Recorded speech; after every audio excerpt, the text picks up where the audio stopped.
నాయకులు ఏ రకంగా రాహుల్ గాంధీ గారి పైన వారు ఏ రకంగా విషయం చిమ్ముతుర్రో ఆ మాటలకు ఏదైతే సంబంధించి వాటికి క్షమాపణ చెప్పాలని చెప్పి భారతదేశ వ్యాప్తంగా నిరసన కార్యక్రమాలు చేపట్టడం జరుగుతుంది.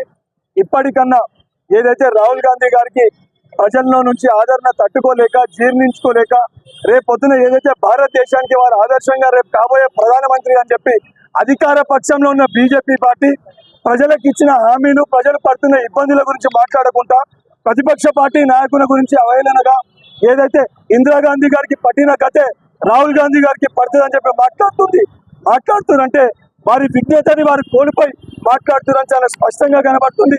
ఇప్పటికన్నా బీజేపీ పార్టీకి అదేవిధంగా ఏదైతే ఢిల్లీకి సంబంధించిన ఆ మాజీ శాసనసభ్యుని కానీ శివసేనకు సంబంధించిన ఎమ్మెల్యే కానీ వీళ్ళందరికీ హెచ్చరిస్తున్నాము. రాహుల్ గాంధీ గారి పైన చేసిన వ్యాఖ్యలకి బహిరంగ క్షమాపణ చెప్పాలి. దానితో పాటు పోలీస్ శాఖ కూడా ఆ వ్యాఖ్యల్ని ఏదైతే సంబంధించి అటెంప్ట్ మర్డర్ కేసు కింద రణవీర్ సింగ్ దానికి సంబంధించి ఢిల్లీ మాజీ శాసనసభ్యుని పైన కూడా కేసు పెట్టాలని చెప్పి డిమాండ్ చేస్తున్నాము. బీజేపీ పార్టీ వాళ్ళు నరేంద్ర మోడీ గారు దీనిపైన స్పందించకపోతే తెలంగాణ రాష్ట్ర వ్యాప్తంగా బీజేపీ పార్టీ నాయకులను ఎవరిని తిరగనివ్వము, ఎక్కడికక్కడ అడ్డుకుంటామని చెప్పని ఈ యొక్క రాష్ట్ర బీజేపీ అధ్యక్షుడిని అదేవిధంగా ప్రధానమంత్రి గారిని ఏదైతే హెచ్చరిస్తున్నారు.